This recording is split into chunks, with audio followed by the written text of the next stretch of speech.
Mm.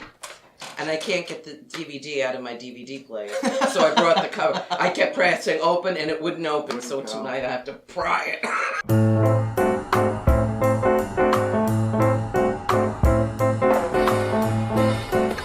Hi, I'm Alex. And I'm Melissa. And this is Real Talk. My movie is Star Trek Beyond. It's the third installment of the rebooted Star Trek series that started in 2009. And in my opinion, it's the first good Star Trek movie since 1996's Star Trek First Contact. Fascinating. I know that's saying a lot, but I really believe it. The first two movies with this rebooted cast had a lot of potential. The first movie made a misstep where it took too much time establishing the characters and how they came together. That's not really what Star Trek is about to me. Star Trek is about a crew who's already together, a crew who functions, who are intelligent, who are good at their jobs. Star Trek isn't interesting because the crew is fighting. Star Trek is interesting because they have to solve philosophical and ethical questions when it comes to alien planets and alien races.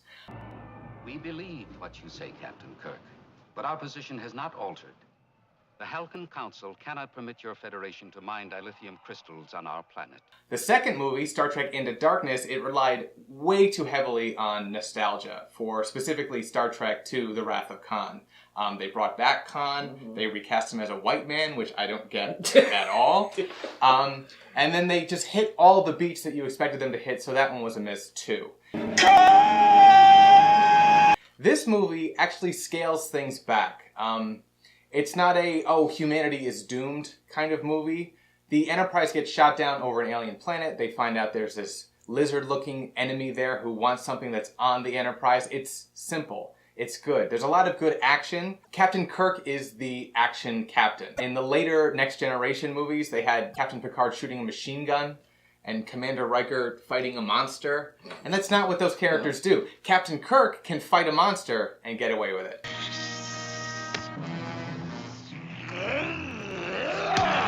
So this movie really delivers on the promise that the first two movies set up. I love Star Trek Beyond. Check it out.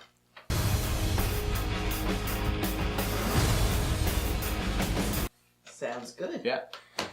Totally different from my movie, and my book. I read A Monster Calls a few years ago. It was wonderful. I loved it. The illustrations in it are beautiful. And so when it was time to choose a movie, I thought, oh, I wanted to see this. Because when I read the book, I said, there's no way that they can put this on film. It just won't translate. Well, it does translate. It translates beautifully. That being said, it's rated PG-13, and it is painful to watch.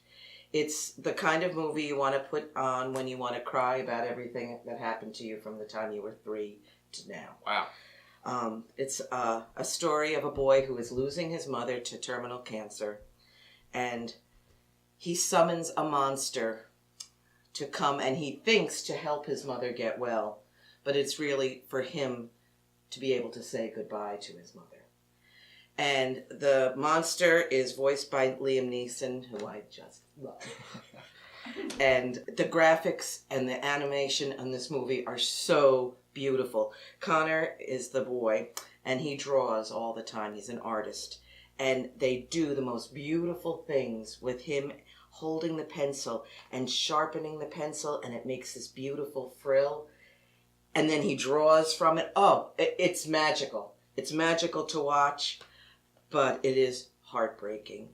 It's not the kind of movie I would want to suggest that you watch with a young child. It's PG-13. It's a tough watch. I think if a child is going through something like this, losing someone that they love closely, it might be excellent. A Monster Calls, book and movie are both fabulous, but really dark.